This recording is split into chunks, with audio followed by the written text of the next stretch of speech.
Yeah, I don't think this is the right way to do it. And I think 5 or 6 years ago, you wouldn't have either.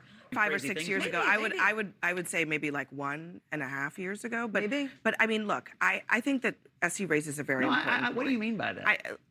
SC raises 1.5 years ago or 5 years, I would not have condoned a state or a university terrorizing Jewish kids. I absolutely would never have condoned the issues. What's happening, everybody? Welcome to yesterday's news channel where we watch CNN so you don't have to. Scott Jennings was, well, you already know, the lone voice of reason on a panel full of people fooling themselves. They were debating the return of illegal immigrant Abrego Garcia and Donald Trump's plan to withhold funds from California for its disgusting handling of anti-Semitism and its refusal to follow federal law. As far as clips for today, Newsnight's been slow with Scott Jennings out of the country. No Kevin O'Leary, no Shermichael, no Batya. This clip's about a week and a half old. I was traveling when it aired, but if you haven't seen it, you'll be glad I circled back to it. Remember when Jen Psaki used to say that? We'd all laugh because we knew she was lying. That was awesome. Let's go.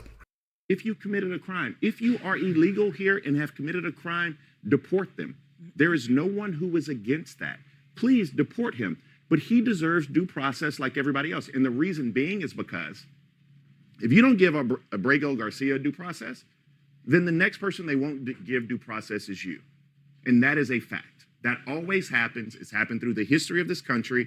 That is a fact. And if we want to rewrite the Constitution, I see my friend Scott. I don't know if he's shaking his head or if he's shaking his head because of this guy that's behind him that's over there eating. I like being able to see him, but this guy in the back eating his sandwich, he just got up, but you can see him in every shot. I don't know if you're shaking your head at me or him, but the fact is he deserves due process. You know, I suspect that Maryland Senator Chris Van Hollen, when he heard that Saint Abrego Garcia was coming back, took a shower, put on his nice suit, got on Open Table, found out what maybe party of 2 reservation they could get for tonight so they could continue the bromance they started when he went back to visit Saint Abrego in El Salvador. Look, he was not deported because he was a bad guy.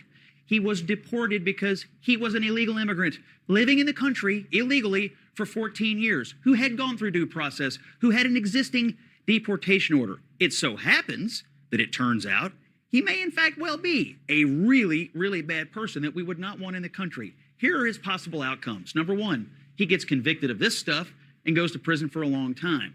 Number 2, he gets acquitted and goes back to El Salvador, which is what I suspect the White House would do with him if he somehow gets out of these charges. Either way, it's what the White House said all along. There's no future where the Maryland man goes back to Maryland to live quietly in the suburbs. But that's not the point, though. Yeah, I had to take it a couple times, so we haven't. So we'll deal with that. But my point is, Scott, like due process. I mean, the 5th and 14th. He had some. He got some. You don't get some, Scott. He got That's plenty. the thing. Like he got more than he deserved. You don't get a chance to give me some due process. I need it all or nothing. Him with this crime for facts that they've known since 2022. There's no new evidence. Who knew them in 2022? It's on video. Who knew them? The stop was on video. What administration? This was investigated and determined that it wasn't anything illegal. The Biden administration, and they chose to let him go. But we have a new administration. Hold on 1 second. No, this is in front of you know a million people watching Abby right now. Isn't also you can just make me some kind of poster child and turn the Justice Department against me. That's what's happening here. Guys, you all... This guy wouldn't have been... You all he was are in a car on video. You all are completely downplaying what we know. We know plenty about this person. What? We know that he lived in the country illegally for 14 years. I know it's okay with you. I said that. That's not we know. Time out. No. We know. That is not okay with me, but that's not.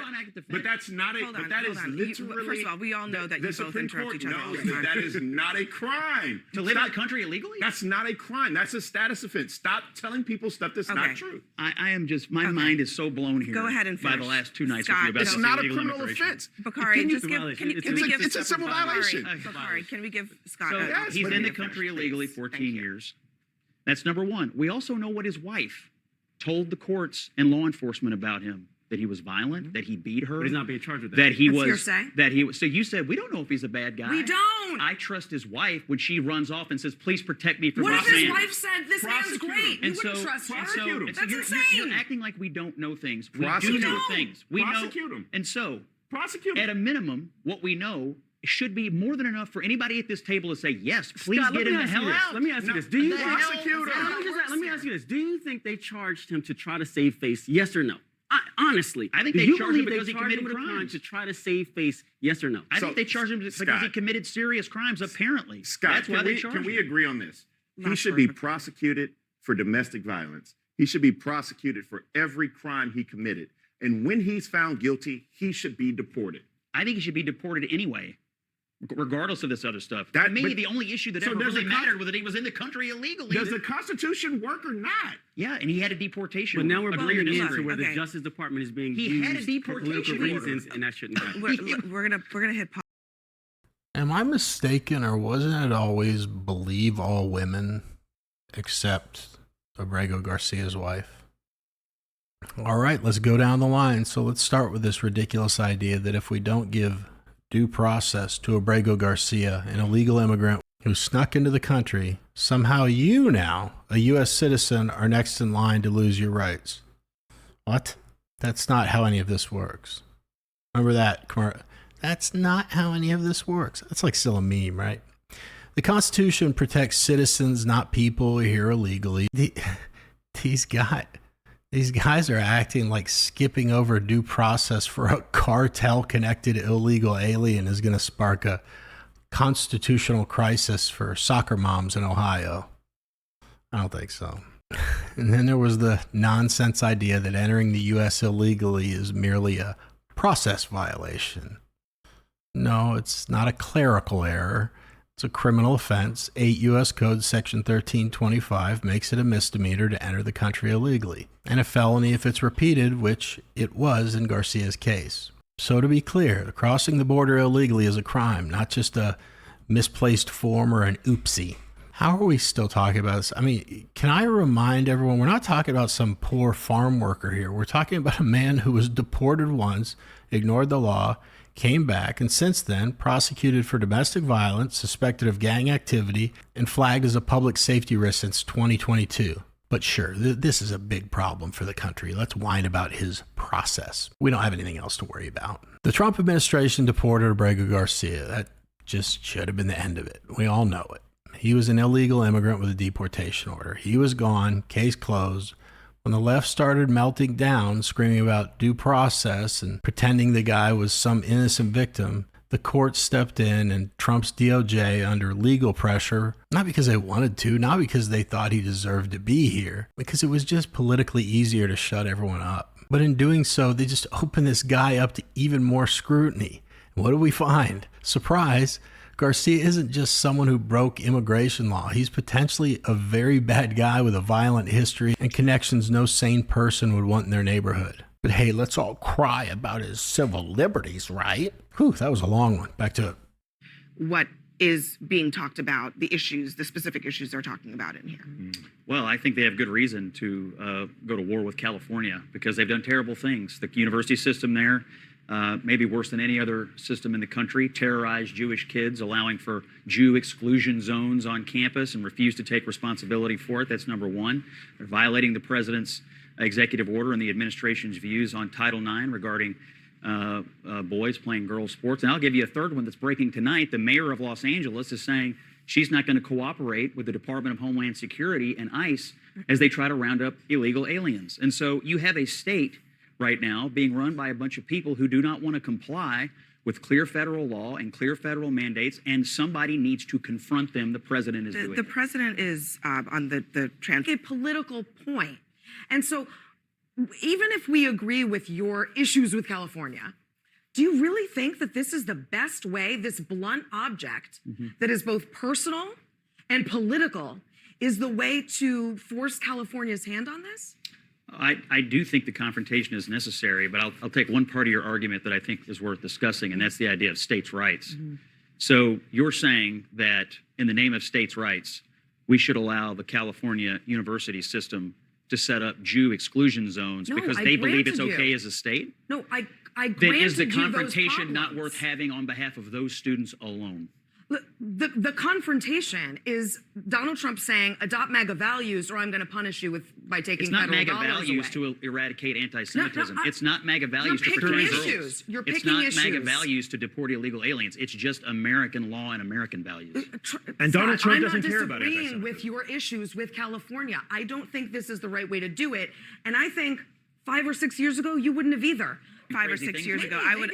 I would say maybe like 1.5 years ago. But Maybe. but I mean, look, I think that SC raises a very No, important what do you mean by that? SC raises 1.5 years ago or 5 years, I would not have condoned SC raises, a state or a hold on a university second. terrorizing Hold on a Jewish second. kids. I absolutely would never have condoned The issues that. with And I don't condone it today. The issues with if a Democratic president decided to withhold all federal funds for the state of Texas because they banned abortion, would you be okay with that? You're comparing abortion laws to Jew exclusion zones at UCLA? I am. That's the Abortion fundamental laws are question. laws passed by legislatures. Anti-Semitism and radicalism on college campuses designed to terrorize Jewish kids are not laws. It's just radicals on campuses that are allowed to get away with it in blue states. That's a great point. That's a totally different They are argument. They are not laws. They are actions of individuals who should be punished. But you are acting as if they are laws and trying to punish the entire state for it. I'm That's acting the as though problem. the state and the university system run by the state has condoned it. They clearly have, and they've fostered it. They've fomented it. Okay. And that is wrong. So, I hate to say it, this is something that can be weaponized against Republicans in the future.